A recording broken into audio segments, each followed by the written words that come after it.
Part 3. The Third Victim. By the time the third woman disappeared, fear no longer arrived suddenly in El Carmelo. It waited. The town had learned new habits. Doors were locked before sunset. Lamps stayed lit through the night. Conversations lowered to murmurs, and names were spoken carefully, as if saying the wrong one might invite misfortune. Lucia Espinosa was no longer discussed openly. Renata Ibarra's name followed soon after, mentioned only in whispers, her absence explained away with vague assumptions and forced logic. Sergeant Efrain Montalvo no longer believed in coincidence. 2 disappearances could still be argued away by chance, by migration, by desperation. A third demanded structure. It demanded intention. The third victim was found, or rather part of her story was. Maria Elcira Núñez was 36, unmarried, and lived alone on the edge of San Jacinto, a town smaller than El Carmelo, and quieter by necessity. She sold household goods at the weekly market, and was known for her punctuality.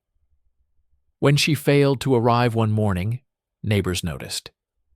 When her house remained locked from the inside, they grew uneasy. Inside, there was nobody. The bed was neatly made, her clothes were folded, the kitchen was clean. Nothing suggested a struggle. But on the wooden table near the door lay a single object, a silk scarf, red, carefully folded, as if left on purpose. Montalvo stared at the report in silence. A scarf. The same detail appeared in a statement taken days earlier from a farmer outside El Carmelo. An item tangled in a fence, red fabric fluttering briefly before vanishing. At the time, it had meant nothing. Now it meant everything. Patterns were not born fully formed. They revealed themselves slowly, through repetition. Meanwhile, Armando de la Serna adjusted the collar of his jacket in the mirror, his expression composed. Isabel watched him from the doorway, reading his calm the way she always had. "They will connect it now," she said. "Yes," Armando replied, "but connection is not proof." They had chosen Maria carefully, a woman with routines but few attachments, a home that would not immediately alarm others, distance from El Carmelo, distance from Lucia. Each kill was an evolution, cleaner, quieter, more deliberate. Isabel had knocked on Maria's door just after dusk, pretending to ask for directions, her voice gentle, unthreatening. The rest followed as planned. No witnesses, no raised voices, only absence. Still, Isabel felt something new this time. Not fear, but impatience. "They're getting closer," she said, later that night. Armando nodded. "Then we slow down." But slowing down was not as simple as deciding to stop.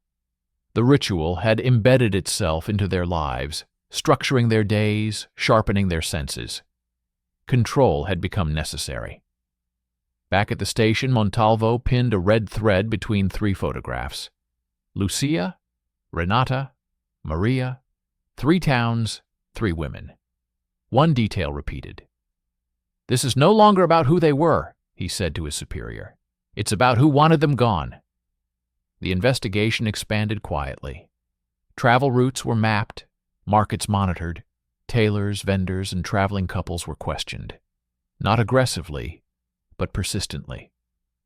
El Carmelo's name surfaced again, not as a crime scene, but as a point of intersection. And once more, Armando de la Serna's name appeared in the margins, not as a suspect, as a constant.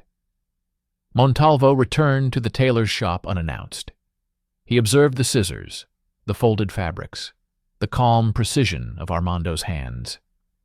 Isabel served coffee, her smile unchanged. Everything fit too well. That night, Montalvo wrote a new word beneath the photographs. Deliberate.